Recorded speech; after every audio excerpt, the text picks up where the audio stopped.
CV. Shanmugam அவர்களுடைய பேச்சு OPS சேர்த்துக்கணும் அப்படின்னா அவங்கள எதுக்குடா சேர்த்துக்கணும் துரோகி பயல்களா அப்படின்னு கண்ணா பின்னான்னு பேசுறாரு. அதனாலதான் அண்ணன் ஓபிஎஸ் அவர்கள்ட்ட விமான நிலையத்தில் கேட்கும்போது அவர் வீட்டு வாசல் யாரா போய் நின்னாங்களான்னு செருப்ப கலத்தி அடிச்சது மாதிரி அடிச்சிட்டாரு. இதுக்கு கூட வேற என்ன வேணும்? வெக்கம் கெட்டவனும் ரோசம் கெட்டவனும் அமித்ஷா வீட்டு வாசல்ல போய் காத்து கிடக்கீங்களா? நீங்கள்லாம் அதிமுகவா? அதிமுக ஒரிஜினல் வித்தா? யார் யாருக்கு கொடுக்கணும் பதவிங்கிறத கொடுக்காம அம்மா எடுப்பார் கைப்பிள்ளை போன்றவங்க கையில எல்லாம் கொடுத்துக்கிட்டு இருக்கிறாங்க. சாட்டை சவுக்கரு பாண்டு சாணக்கியான்னு எல்லாம் வச்சு இந்த இவனதான் விளக்கு பிடிச்சது மாதிரி பேசுவானோ.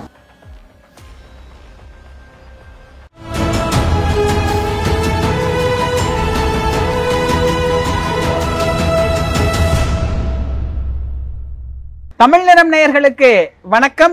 இன்று நம்மிடையே அதிமுக ஓபிஎஸ் அணி கழக அமைப்பு செயலாளர் திரு நாஞ்சில் கோலப்பன் அவர்கள் இணைந்துள்ளார். சார் வணக்கம். சார் சார், நேத்து சி.வி. சண்முகம் அவர்களுடைய பேச்சு மிகப்பெரிய அளவுல பேசு பொருளா மாறி இருக்கு. கவனிச்சிங்களா? ரொம்ப கடுமையா பேசுறாரு சார். ஓபிஎஸ் சேர்த்துக்கணும் அப்படின்னா அவங்கள எதுக்குடா சேர்த்துக்கணும் துரோகி பயல்களா அப்படின்னு கண்ணா பின்னான்னு பேசுறாரு. அவர் தராதரமற்ற மனிதர். அவருக்கெல்லாம் நம்ம பதில் சொல்லிட்டு உட்கார முடியுமா?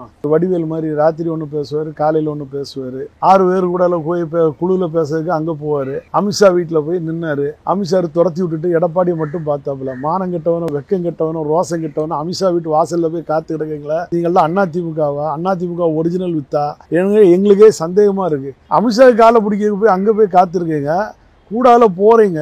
உங்களெல்லாம் துரத்தி விட்டுட்டு எடப்பாடி பழனிசாமி ரகசியமா சந்திச்சு பேசுறாப்புல. ஒரு தொழிலதிபரோட உட்கார்ந்து இருந்து அட வெக்கம் கெட்டவனலா மானம் கெட்டவனலா உங்களுக்கு அறிவே கிடையாதான மாதிரி அதிமுக தொண்டம் கேட்க வேண்டிய சூழ்நிலைக்கு ஆகிப்போச்சு.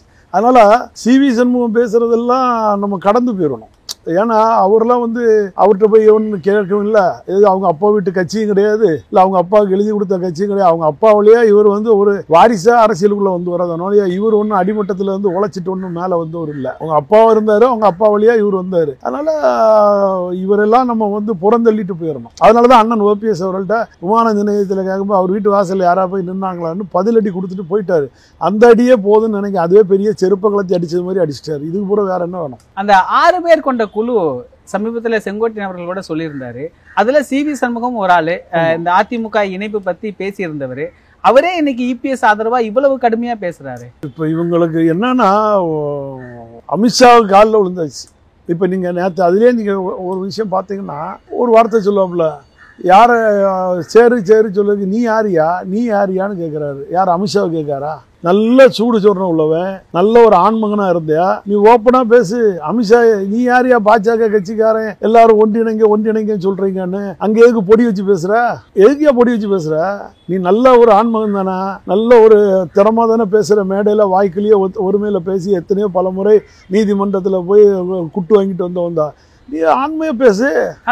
நீ யாரியா அமித்ஷா எங்களை சேர்க்க சொல்றதுக்கு? நீ யாரியா நயினார் நாகேந்திரன்? இல்ல நீ யாரியா அண்ணாமலைங்கிறத பேர் சொல்லியா? அதே மேடையில பாஜக புகழ்ந்தல்ல பேசுறாரு. மோடி யாருன்னு தெரியுமா, அவர் எப்பேற்பட்ட தலைவர் தெரியுமா? பேசுறது நீங்க எடுத்தீங்கன்னா நிறைய சொல்லலாம். என்னவோ எடப்பாடி பழனிசாமி கொடுத்த அழுத்தத்தின் பேர்ல தான் ஜிஎஸ்டி வரியே குறைஞ்சு பிரதமர் மோடி குறைச்சாருங்கிறான். அப்போ நம்ம இதெல்லாம் எங்க போய் பேச முடியும்? இந்த மாதிரி கோமாளிகளெல்லாம் போய் நம்ம பேசிக்கிட்டு இருக்காரதுக்கு அவங்க இப்போ பாஜக கலத்தி விட்டு போறதுக்கு முடிவெடுத்தாச்சு. அதனால சி.வி. சண்முகம் இப்போ அடுத்தால பாருங்க ஜெயக்குமார் வருவார். இப்படி யாரெல்லாம் பாஜக வேண்டான்னு சொன்னாங்களோ அவங்க எல்லாம் இப்ப அப்படியே கொஞ்சம் கொஞ்சமா வெளியில வருவாங்க. எப்படியோ கட்சியை கபலீகரம் பண்ணிட்டாங்க. ஆனா எடப்பாடி பழனிசாமி வர மாட்டாப்ல. அமித்ஷா காலாடியை விட்டு அவர் வரவே மாட்டார். சார், இப்போ இவரு சட்டத்துறை அமைச்சரா இருந்தவர். ஒரு பண்பு அமைச்சர் பதவிக்குன்னு இருக்கு. முன்னாள் அமைச்சர். அவருடைய பேச்சு ரொம்ப அநாகரிகமா ஆபாசமாலாம் இருக்கு. முதல்வர் எல்லாம் ரொம்ப தரக்குறைவா பேசுறாரு. அதாவது கீழ்த்தரமான மனிதர்களை அம்மா கொண்டு உட்கார வச்சுட்டாங்க. அதுதான் பெரிய வருத்தம். அதனாலதான் கட்சி இன்னைக்கு இந்த அளவுக்கு கபலீகரம் செய்யப்பட்டுள்ளது. யார் யாருக்கு உரியவங்க அம்மா பார்த்து யார் யாருக்கு கொடுக்கணும் பதவிங்கிறத கொடுக்காம அம்மா இந்த மாதிரிப்பட்ட அவங்க அளவுக்கு நான் இறங்கி பேச விருப்பப்படல. அந்த அளவுக்கு உள்ளவங்களுக்கு கையில கொடுத்துக்கிட்டு எடுப்பார் கைப்பிள்ளை போன்றவங்களுக்கு கையில எல்லாம் கொடுத்துக்கிட்டு இருக்கிறாங்க. அதனால இந்த கட்சியோட கெட்ட பேர் வருது. காலம் பதில் சொல்லும், கொஞ்சம் மாறும். இவரே நாளைக்கு திடீர்னு மாறி ஏங்க இவரே பாய்ஸ் கார்டன் முன்னாடி என்ன அம்மா சின்னம்மா எங்க அம்மா இல்ல தாயின்னு சொல்லிலாம் எப்படிலாம் ராத்திரி கண்ணெல்லாம் சிவந்து எப்படி பேசினாருன்னு தெரியும். அடுத்தால திரும்பி யார் அந்த சசிகலான்னு கேட்டவரும் இவரு தான். அதனால இவங்களோட பேச்சிலெல்லாம் அந்த தண்ணியில் கூட எழுதக்கூடாது. இவர் ஒன்று, உதயகுமார் ஒன்று, ஜெயக்குமார் ஒன்று, இப்படியெல்லாம் ஒரு 4-5 பேர், முனுசாமி ஒன்று, இவங்கெல்லாம் வந்து பச்சோந்தித்தனமான பலவிதமான முறையில் பேசிக்கிட்டே இருப்பாங்க. அதனால இவங்களெல்லாம் நம்ம பேசி நம்ம கால நேரங்களை தள்ளுறதோட புறந்தள்ளிட்டு போறது உத்தமம். சரி, எடப்பாடி பழனிசாமியை முதல்வர் வேட்பாளரா ஏத்துக்க மாட்டேங்கிற மனநிலைக்கு ஓபிஎஸ் வந்துட்டு மாதிரி தெரியுது. அதானுங்க உண்மை. ஏன்னா ஒரு காலகட்டத்துல எந்த நிபந்தனையும் இல்லைன்னு சொல்லி, அதாவது நிபந்தனைங்கிறது அவர் ஒருங்கிணைப்பாளரா நிபந்தனை இல்லைங்கிறாரு. நல்லா புரிஞ்சிருங்க. ஒருங்கிணைப்பாளரா 2026 வரைக்கும் அவர் தான் ஒருங்கிணைப்பாளர். அதோட நீதிமன்றத்தில் வழக்குகள் இருக்கு, தேர்தல் கமிஷன்ல முறைப்படி இது இருக்கு. அந்த ஒருங்கிணைப்பாளரா நான் வேற எந்த நிபந்தனையும் வைக்கலப்பா ஆங்கிறத சொல்றாரு. எதுக்காக? நான் முதல்வர் வேட்பாளர் கேட்கலன்னு இருக்கலாம். நல்லா புரிஞ்சிருங்க. இல்லை எனக்கு வேற இத்தனை தொகுதி தான்னு சொல்லி நான் கேட்காம இருக்கலாம். அப்படியா எடுக்கக்கூடாது. உடனே நிபந்தனை இல்லைன்னா நான் உடனே போய் உனக்கு அடிமையாகி நான் போய் நிற்கிறேன்னு அர்த்தம் கிடையாதுல்ல. அதில் பல அர்த்தங்கள் இருக்குது. அது கூடி பேசி முடிவெடுக்கும் போது அந்த நிபந்தனை அற்ற ஆதரவுக்கு எதுக்கு கொடுக்குறாரு, எதுக்கு பண்ணுறாருங்கிறது தெரியுமே ஒழிய அவர் நிபந்தனை இல்லைன்னு சொல்லிட்டாருன்னு ஒன்றும் எடப்பாடி காலில் போய் விழுந்துட்டாரா அப்படியெல்லாம் ஒன்றும் நினைக்கக்கூடாது. தவறான பேச்சு அது. அது நம்ம ஊடகத்தில் இருக்கிறவங்கள ஒரு சில ஆட்கள் இந்த சாட்டை, சவுக்கரு, இந்த பாண்டே, இந்த மாதிரிப்பட்டவங்க அவங்க சாணக்கியான்னுலாம் வச்சு ஊடகத்தை வளர்க்கறதுக்காக அவங்களா பேசிக்கிட்டு உட்கார்ந்து இருந்து காசு வாங்கி தினக்கூலி மாரி வாங்கிக்கிட்டு தினமும் வீடியோ முன்னாடி உட்கார்ந்து இருந்து யூடியூப் முன்னாடி உட்கார்ந்து வருமானத்தை பார்க்கறதுக்காக அவர் நிபந்தனையற்றவர் பண்ணிட்டாரு, என்னவோ இவற்றை எழுதி கொடுத்தது மாதிரி பேசுவாங்க. இல்லை இவங்க தான் வந்து நின்று அங்கே வந்து இது பண்ணின மாதிரி. சிவி சண்முகம் சொன்ன மாதிரியே சொல்றேன். சிவி சண்முகம் சொன்னார்ல, இவனை வந்து விளக்கு பிடிச்சாரு, அதே மாதிரி இந்த இவனை தான் வந்து விளக்கு பிடிச்சது மாதிரி பேசுவானோ. டிடிவி தினகரன் அவருடைய அஜெண்டாவே சொல்லிட்டாரு, அதிமுகவுக்கு துரோகம் செஞ்சார் எடப்பாடி, அவரை தோற்கடிக்கிறதா எங்களுடைய முக்கியமான நோக்கம் அப்படின்னு. அதற்கு பின்னாடிதான் இபிஎஸ் அவர்கள் உடைய அந்த பேட்டி முரண்கள் எல்லாம் வந்தது, இந்த கூவத்தூர் சீக்ரெட்ஸ் இதெல்லாம் இருந்தது. அதாவது அவர் அண்ணன் டிடிவி தினகரன் ஆழமான கருத்தை இப்ப பதிவு வச்சுட்டாரு. அது அண்ணன் ஓபிஎஸ் அவர்களும் வரவேற்று அது உண்மையான கருத்து தாங்கிறதையும் அவர் வந்து வெளிப்படையா சொல்லிட்டாரு, விளக்கம் கொடுக்காம. ஏன்னு கேட்டா அவர் ஒருங்கிணைப்பாளராக இருக்கிறாரு. நான் ஒருங்கிணைப்பாளர் சொல்லி கொண்டு இருக்கிற காலகட்டத்தில் தன்னுடைய சகாக்கள் தவறு செய்யறாங்க, அதுக்காக பொது வெளியில நம்மளும் விமர்சனம் பண்ணக்கூடாதுங்கிறதுனால டிடிவி தினகரன் சார் சொல்றது கரெக்டுங்கிறது அதை வந்து ஒரு ஜாடமாடையா சொல்லிட்டு ஒரு பெருந்தன்மையா விலகி போறாரு. ஆனா அவருடைய கருத்துலையும் முதல்வர் வேட்பாளர் இவர் நிப்பாட்டிடுவாங்கன்னு சொல்லி பேசின உடனே இவர் அங்கிருந்து வெளியில வந்துட்டார். உடனே டிடிவி தினகரன் சாருக்கு முன்னாடியே வெளியில வந்துட்டார். நீங்க நல்லா புரிஞ்சுருங்க. அவராது ஒரு 2 மாச காலம் டெல்லியில இருக்கிறவங்க பேசுறாங்கன்னு கொஞ்சம் அமைதி காத்தாரு. என்ன முடிவு எடுக்க போறீங்கன்னு அமைதி காத்தாரு. அதுக்கு பிறகு நயினார் நாகேந்திரன், பாஜகவோட தலைவர் அண்ணா நயினார் நாகேந்திரன், ஆமா எடப்பாடியை நம்ம பண்ணுவோம்னு காணாத வரைக்கும் அண்ணாமலையை வச்சு உயிரை கொடுத்தாவது நம்ம எடப்பாடி பழனிசாமிய முதல்வர் ஆக்குவோம்னு சொன்னோம். அப்ப நீங்க உயிரை கொடுங்கப்பா, இந்த உயிரை கொடுக்குற இடத்துல நம்ம தேவையில்லைப்பான்னு சொல்லி அவர் வெளியில வந்துட்டாரு. அதான உண்மை. அதனால இவங்க 2 பேரும் முன்னாள் தலைவர் வந்து உயிரை கொடுத்து ஒரு தற்குரிய முதலமைச்சர் ஆக்குவேன்னு சொல்லும் போது அது ஒரு கேலி கூத்தாயிருது இல்ல. ஒரு பாஜகவின் முன்னாள் தலைவர் எடப்பாடி பழனிசாமியை தற்குறிங்கிற அளவுக்கு பேசிக்கிட்டு அதே தற்குறியை கொண்டு வந்து நான் முதல்வர் ஆக்குவேன்னு சொல்ற அண்ணாமலையை பேச்சை எப்படி நம்ம நம்ப முடியும்? நல்லா பிடிச்சிருங்க. அதே நயினார் நாகேந்திரன் இவரை முதல்வர் ஆக்க நம்ம பாடுபடுவாங்க. ஆனா இவங்க முதலாளி இருக்காங்களா அமித்ஷா, அவரு வாயே திறக்க மாட்டேங்காரு. அவர் தேசிய கட்சி வரும். அப்போ தமிழ்நாட்டில் தேசிய கட்சி கால் ஊன்றதுக்காக ஒரு அதிமுகவை கபலீகரம் பண்ணுறதுக்கு திட்டம் போட்டு வேலை செய்யறது பாஜகன்னு தெரிஞ்சுக்கிட்டாங்க. அதனால அண்ணன் டிடிவி தினகரனும் அண்ணன் ஓபிஎஸ் அவர்களும் ஒதுங்கிக்கிட்டாங்க, அந்த என்டிஏ கூட்டணியை விட்டு விலகிட்டாங்க. அதுதான் உண்மை. இதை மறைக்கிறதுக்காக எங்க மேலேயே ஒரு சாயத்தை பூசினா எப்படி இது அப்படியாகும், இவர் 3 மாதம் இருந்தாரலாம் 2 மாதம் இருந்தாரலான்னு சொன்னால், நீ இந்த 2 மாதம் நாங்கள் தானே இருந்தோம், 2024 இருந்து மோடி வரணும்னு சொல்லி நாங்கள் தானே இருந்தோம். நீங்கள் வந்து எங்கள்கிட்ட கேட்டலாம், எடப்பாடி பழனிசாமி இப்போ நம்ம என்டிஏ கூட்டணிக்கு வாராரு, அவரை நாங்கள் சேர்த்துக்கிடலான்னு இருக்கணும் ஒரு வார்த்தை அமித்ஷா கேட்டாரா? தான் தொட்டித்தனமாக எடுத்த முடிவுக்கு நாங்கள் எப்படி பதிலளிக்க முடியும்? நாங்கள் எப்படி பொறுப்பெடுக்க முடியும்? அவர் உங்களை 4 கார் மாதிரி வந்து அமித்ஷாவை பார்த்தாரு. பார்த்ததோட சரி, நீங்கள் உடனே தேசிய ஜனநாயக கட்சி கூட்டணியை ஒரு கூட்டத்தை டெல்லியில் கூப்பிட்டு இந்த மாதிரி வாராரு எடப்பாடி பழனிசாமி, நடந்ததையெல்லாம் மறந்து மன்னிப்போம்னு சொல்லி வந்திருக்காரு நம்ம கூட. ஆனால் நீங்கள் அங்கே முடிவெடுத்திருக்கணும். அண்ணன் டிடிவி பேரில் போட்டிருந்த அந்த அம்மா மக்கள் முன்னேற்ற கழக கட்சியோட அந்த கொடி சின்னத்துக்குள்ள வழக்கை நிவர்த்தி பண்ணின மாதிரி அண்ணன் ஓபிஎஸ் அவர்கள் கொடி கட்டக்கூடாதுன்னு ஒரு இடைக்கால தடை வாங்கி வச்சிருக்கிறது, அதை நிவர்த்தி பண்ணியிருக்கணும். இதெல்லாம் நீ செஞ்சுட்டா வந்தாதான் பாஜக வந்து பாஜக உண்மையான ஒரு நட்போட ஒரு கூட்டணி உறவு தர்மத்தோட நடக்குன்னு சொல்லலாம். நீயே முள்ள மாதிரித்தனமா நடத்துற, நீயே ஒரு முடிச்சவிக்க மாரி, நீயே ஒரு பிராடு மாரி பண்ணிட்டு இருக்க பாஜக. அப்போ நான் எப்படி உங்களை ஏற்றுக்கிட முடியும்? எந்த அதிமுக தொண்டனும் உணர்வுள்ள தொண்டனும் பாஜகவை ஏற்று பாஜகவுக்கு பின்னாடி கொடி பிடிக்க மாட்டான். அன்னைக்கு மோடி வரணும், அதுக்காக நாங்கள் 2024 உழைச்சோம். மோடி வர வேண்டான்னு ஒரு 18% 19% ஓட்டை வாங்கினார் எடப்பாடி பழனிசாமி. தேமுதிமுகவோட சேர்த்து ஒரு 83 லட்சம் ஓட்டு 88 லட்சம் வாங்கினார். அந்த 88 லட்சமும் மோடி வர வேண்டான்னு சொல்லி போட்ட ஓட்டு, சிறுபான்மையினர் மக்கள் போட்ட ஓட்டு.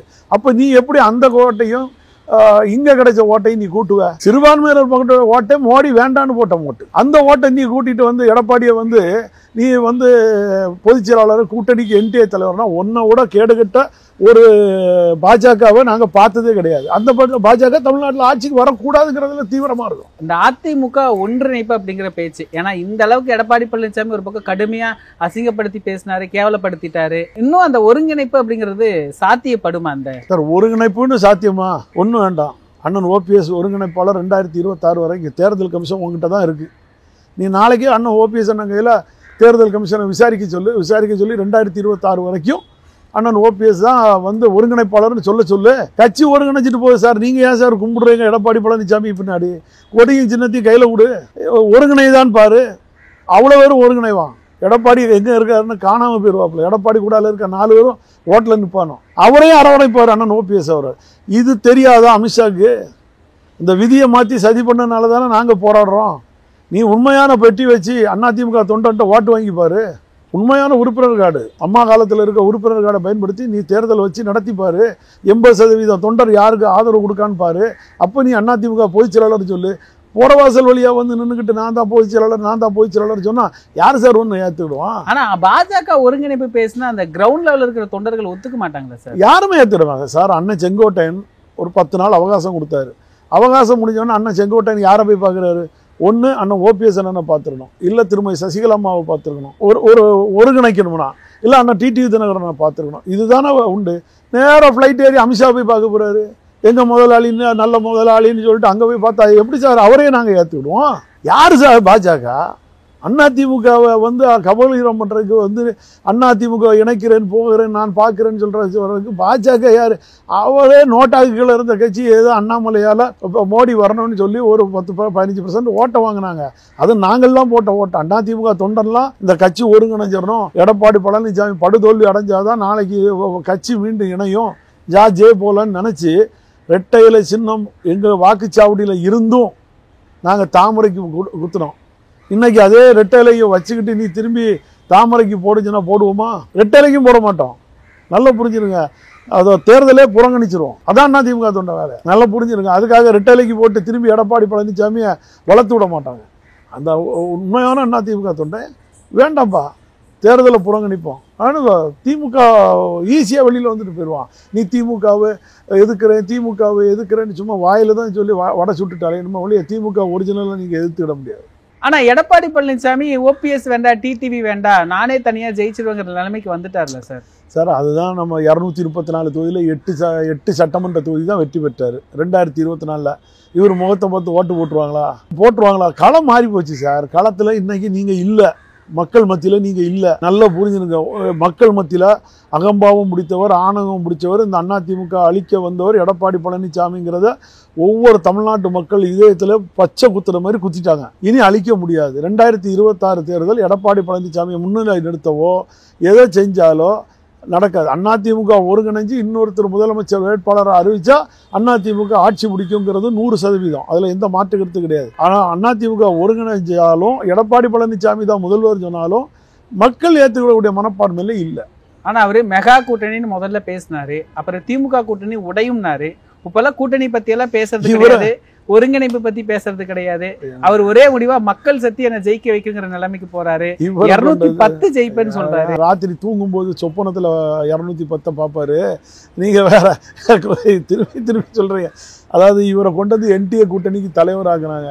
என்டிஏ கூட்டணியில இருந்தவனே கலந்து போயிட்டாங்க எல்லாரும். இவர் எங்க போட்டு மெகா கூட்டணி அமைப்பாரு? அந்த அம்மா தேமுதிமுக லெட்டர் பேர்ல நம்பர் டேட்டு போடலன்னு சொல்லி அந்த அம்மா எங்களை துரோகம் பண்ணிட்டாங்கன்னு சொல்லிட்டு போயிட்டாங்க. அப்புறம் யாரு எஸ்டிபியில் போய் உட்கார்ந்துருந்து சிறுபான்மையினர் சொல்லி ஊதி அழிச்சு பேசினாரு. அடுத்த 1.5 வருஷம் ஆகல, அடுத்த தேர்தலுக்கு உள்ளாடி சந்தனம் போட்டு வச்சுட்டு பேசினா என்ன சார் அர்த்தம்? இப்போ நிறம் மாறும் ஒரு பெரிய பச்சோந்தி கூவத்தூர்ல காலில் விழுந்து பதவி வாங்கினாரு. இதெல்லாம் மக்கள் மத்தியில் இருக்கு. நான் என்ன சொல்றேன், நீங்க தமிழ்நாடு முதலமைச்சருக்கு பணம் கொடுத்து வாங்கினீங்க, வியாபாரியா வந்தீங்க, 4 ஆண்டு காலம் நீங்க கொடுத்த பணத்துக்கு முதலமைச்சரா தமிழ்நாட்டில் உட்கார்ந்தாச்சு. அது அம்மா வாங்கி கொடுத்த அரசுல உட்கார்ந்துட்டா. இதுவே உங்களுக்கு முன்னாள் முதலமைச்சருங்கிற அங்கீகாரம். அதோட முடிச்சுக்கிட்டு நீங்க வெளியில போனால் இந்த கட்சியை காப்பாற்ற எங்களை மாதிரிப்பட்ட தொண்டர்கள் இளைஞர்கள் இருக்கிறோம், காப்பாற்றுவோம். இல்லைன்னா எங்களுக்கு பின்னாடி வரக்கூடிய சந்ததிகள்லாம் அடுத்தடுத்த இடத்தை தேடி போயிடுவோம்.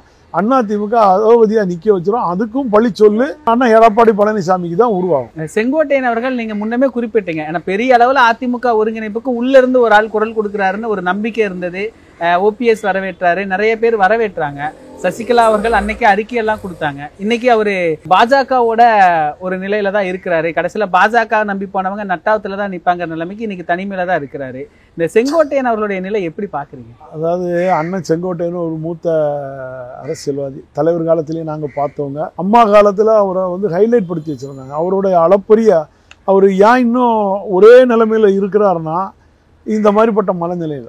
ஏன்னா 93 எங்கள் மாவட்டத்துக்கு அவர் வரும்போது இவங்க 3 பேர் தான், அழகு திருநாகரசு, கண்ணப்பன், அண்ணன் செங்கோட்டையன் 3 பேர் தான் மும்மூர்த்திகளாக இருந்தாங்க. நான்லாம் ஆரல் வாய்மொழியிலேருந்து அவ்வளோ தூரம் அவருக்கு வரவேற்பு கொடுத்து மதிய வேளையில் அவ்வளோ கூட்டம் இவங்கள பார்க்கறதுக்கு, அம்மாவால் கை காட்டப்பட்ட இவங்கள பார்க்கறதுக்கு நாங்கள்லாம் ஆள் அடி உயர்றது. ஏன்னா நான் அப்போ அந்த வட்ட செயலாளர் அந்த நாகராஜா திரள். அப்போ அந்த மாதிரி சூழ்நிலைகளெல்லாம் நாங்கள் சந்தித்து வந்த அண்ணன் செங்கோட்டையன் வயசாயிட்டு, வயது ஒரு காரணமாக இருக்கலாம். ஆனால் வந்து பாஜக எதுக்காக போய் பம்முறாருங்கிறது எங்களுக்கு தெரியல. துணிஞ்சு கலருங்க எங்களை போல அதிமுக தொண்டன் கரம் கொடுக்க தயாராக இருக்கும். அவருக்குன்னு இல்லை, அங்கே இருக்கிற ஒவ்வொரு தொண்டனுக்கும் சொல்கிறேன். புரட்சித் தலைவர் மீது விசுவாசம் கொண்டவர்கள், புரட்சித் தலைவி அம்மா மேலே விசுவாசம் கொண்டவர்கள் ஒவ்வொருத்தருக்கும் ஒரு புரட்சி வெடிக்கணும். இந்த நிர்வாகிகளை வச்சு தன்னுடைய சுயநலத்துக்காக தன்னுடைய மகன் சம்பந்திகள் சம்பாதிச்ச சம்பாத்தியத்தை காப்பாற்றுறதுக்காக ஒவ்வொருத்தரும் நடத்தின ஊழல்களுக்காக 100 கோடி ஊழல் கார்பரேஷன்லாம் சொல்லி ஊழல் நடத்தினவங்க இவங்கெல்லாம் தன்னை காப்பாற்றுறதுக்காக பாஜகவுக்கு அடிமையாக இருக்காங்க. நம்ம அதிமுக தொண்டனாக இருக்கணும், நம்ம உடம்புல முறுக்கே இருக்கிறது அதிமுக ரத்தம்னா அத்தனை பேரும் ஒரு போர்க்குடியை பிடிச்சி வர்ற டிசம்பருக்குள்ள நீங்க எல்லாம் வெளியில வந்து ஒன்றிணையணும், தொண்டர்கள் ஒன்றிணையணும். ஏன்னு கேட்டா ஒரு காலத்துல ஜேன்னு இருக்கும்போது தொண்டர்கள் தான் ஒருங்கிணைஞ்சாங்க முதல்ல, அதுக்கப்புறம் தான் தலைமை ஒருங்கிணைஞ்சு. எல்லாரும் சொல்லுவாங்க ஜானகி அம்மா தோத்து போயிட்டாங்க அதனால உடனே கையில கொடுத்துட்டாங்க. அப்படி அல்ல. அப்பவும் ஆரம் வீரப்பன் இதே விடாப்புடியா நின்னாரு. அம்மா எதிர்கட்சி தலைவராக வந்து உட்கார்ந்த பிறவும் அதுக்கும் குடைச்சல் கொடுத்தாங்க. ஏன் சட்டமன்றத்தில் உட்கார்ந்துருந்து நான் ஜானியை சேர்ந்தவர்னு சொல்லி ஒரு எம்எல்ஏ முன்னாள் சபாநாயகராக இருந்தவர், அவர் ஜான் சொல்லியே தனிப்பட்ட முறையில் ஒரே இருக்கையில் இருந்தவர். அதனால நிர்வாகிகள் அப்படிதான் இருப்பாங்க. ஏன்னா சம்பாதிச்சு பார்த்தவங்க, அனுபவிச்சு பார்த்தவங்க, கோடி கோடியாக கொள்ளையடிச்சு பல தொழிலை செஞ்சுட்டு உட்கார்ந்துட்டு இருக்கவங்களுக்கு பலி இருக்காது. ஆனால் அடிமட்ட பாமர தொண்டை எங்களை போல வீட்டை விற்று தெருவை விற்று நாங்கள் எல்லாத்தையும் இழந்து இன்னைக்கு இந்த கட்சிக்காக கொடிக்காக நாங்கள் பாடுபட்டு சிறை சென்று வந்தவனை தான் சேரணும். அதனால தான் நான் அதிமுக தொண்டர்கள் ஒன்றிணையணும். அந்த ஒன்றிணைகிறது தான் நாளைய நிர்வாகிகளுக்கு பாடமாக இருக்கணும். அது 2026 தேர்தல் 100% காட்டி கொடுத்துருவோம் எல்லாருமே. அதுக்கு முன்னாடி நம்மளுடைய புரட்சி வெடிக்கணும். இல்லைன்னா கட்சியை காணாமல் போயிடும், கபலீகரம் பண்ணிடுவாங்க பாஜகவுக்கு 2026 அதிமுக அழிக்கணும்னு ஒரு முடிவு. அடுத்தது இன்னொரு இளைஞருடைய கட்சி உருவாகி வருது. இதெல்லாம் மனசில் வச்சு அதிமுக தொண்டர்களுக்கு ஒரு அன்பான வேண்டுகோள், நம்ம புரட்சியை வெளியே கொண்டு வரணும். இப்போ நான் ஒருத்தன் குரல் கொடுக்குற மாதிரி ஒவ்வொரு ஊர்லேயும் லட்சக்கணக்கான தொண்டர்கள் ஒவ்வொரு இடத்துல குரல் கொடுக்கணும். எடப்பாடி பழனிசாமியாக இருந்தாலும் சரியா, அது அண்ணன் ஓபிஎஸ் அண்ணனாக இருந்தாலும் சரி தான், இல்லை திருமதி சசிகலா அம்மா அவர்களாக இருந்தாலும் சரி தான், இல்லை அண்ணன் டிடிவி தினகரன் இருந்தால், இவங்க கூடால இருக்கிற அத்தனை பேருமே நம்ம கட்சி ஒன்றிணைன்னு சொல்லி பாடுபடணும். ஏன்னா தலைவர் இதையும் முகராசிலேயே பாடிட்டார். உண்டாக்கி விட்டவங்க 2 பேர், கொண்டு வந்து போட்டவங்க 4 பேர். நல்லா புரிஞ்சிருங்க. அதை தான் நான் இப்போ சொல்கிறேன். இந்த கட்சியை உருவாக்கி விட்டவங்க புரட்சித் தலைவர் எம்ஜிஆரும் புரட்சித் தலைவி அம்மா அவர்களும். இன்னைக்கு 4-5 இருக்கு. நீங்கள் நல்லா புரிஞ்சிருங்க. அதிமுக இதுக்கு பக்கத்து வீட்டுக்காரன் பாஜக வந்து பஞ்சாயத்து பேசுகிறான். அது இதை விட அவமானமான சூழ்நிலை. அதனால் நம்ம தான் ஒரு முடிவு எடுக்கணும், தொண்டர்கள் ஒரு முடிவு எடுக்கணும், நல்ல நிலைமைக்கு எடுத்து அதை அண்ணன் ஓபிஎஸ் அவர் அது எல்லாத்துக்குமே கட்டுப்பட்டு வர்றாரு. அங்கே தான் அவர் சொல்கிறாரு, எந்த நிபந்தனையும் நம்ம இது இல்லாமல் நம்ம சேருவோங்கிறாரு. சேர்றவங்க சேரட்டும், சேராதவங்களை விட்டுட்டு மற்றவங்கள இணைச்சு வழி நடத்தணுங்கிறது என்னோட ஆகும். சார் நீங்க பேசும்போது இந்த இன்னொரு இளைஞர் கட்சி உருவாகுதுன்னு சொல்றீங்க, அந்த விஜய் கட்சி தான் குறிப்பிடுறீங்கன்னு புரிஞ்சுக்கலாம். ஓபிஎஸ், டிடிவி, செங்கோட்டையன் இவங்க எல்லாருமே விஜய் கூட கூட்டணிங்கிற ஒரு பேச்சு நெடுங்காலமா இருக்குது. நேத்து கூட ஓபிஎஸ் சொன்னாரு விஜய்க்கு கூடுற கூட்டங்கிறது ஒரு பெரிய கூட்டம் அப்படின்னு சொல்லிட்டு போறாரு.